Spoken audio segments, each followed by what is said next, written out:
est-ce qu'il y a eu peut-être un candidat un jour avec qui ça s'est très mal passé, qui vous a dit à un moment, moi j'ai pas de conseils à recevoir, j'ai pas envie. Est-ce que Souvent, ils le font. non mais vraiment C'est arrivé, ouais. Enfin, c'était dans les premiers, je crois, dans les 3 premiers cauchemars. C'était à Lyon avec Gino.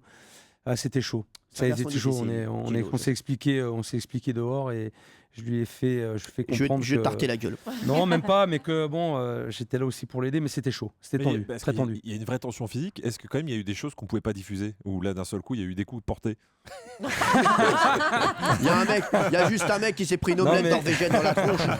Jamais. Non, mais tu sais quand même que c'est vrai, même le premier que j'ai fait, c'est vachement difficile, c'est très compliqué. Jusqu'où tu peux aller en fait pour. Moi, le test, ça a été vraiment Toulon, quoi. Toulon où j'y allais à tâtons, je savais pas trop, quoi. Et puis après, avec l'expérience, je sais comment il faut aborder les gens et jusqu'où je peux aller justement pour leur faire comprendre les choses. Mais c'est pas un exercice facile au départ. Qu'est-ce qui s'est passé à Toulon, Philippe? Parce qu'on n'a pas suivi en fait ici. Vous voyez de quoi il veut parler ou pas, Philippe, autour de la table? À Toulon. C'était tendu. Ouais, non, à Toulon, c'était tendu. Je répète, quand je me rappelle de sa soupe de poisson. Alors c'était avec Gino. Non, c'est pas Gino, Gino, c'était à Lyon. En fait, Gino. à Lyon, ce qui s'était passé, c'est que Gino pète un câble parce que son directeur de salle faisait en fait le travail qu'il aurait dû faire, c'est-à-dire recevoir les gens, les accompagner à table et leur expliquer. Sauf que le directeur de salle était dédié pour lui à couper du jambon tout le service. Il coupait la machine d'un jambon, du jambon. Alors, je disais, c'est pas ton job. Donc je lui dis, fais ça. Et Gino demande où il est. Je sais plus comment il s'appelait. Il est où je dis, il fait son travail. Et là, il pète un câble devant tout le monde. Vous me faites chier, moi les caméras, j'en veux plus. Il arrache son micro, toi tu viens ici. Et il y met une charge. Et moi je prends un peu de recul, je le regarde faire. Puis au bout d'une minute, j'interviens. Je dis, oh, c'est bon, maintenant arrête de pourrir. C'est moi qui lui ai demandé de faire ça. Et puis là, il est parti. Il m'insulte pas, mais il part en vrille, quoi. J'ai dit, attends, viens. Je dis, viens voir, on va sortir, on va s'expliquer dehors.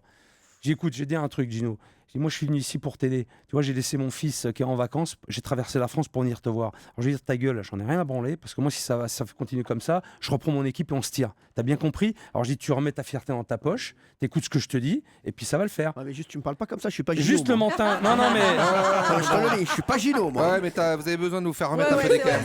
Ça va vous faire du Moi, bien. je vais vous remettre l'église au milieu du village, moi, Luna. Juste ce qui s'est passé quand même, c'est que le lendemain, il rideau, enfermé dans le bureau, et puis on me dit, bon, il y a un problème parce que Gino, il veut plus tourner. Je dis, il est où? Il est là-haut. Je me fais couler un petit café, je monte dans le bureau.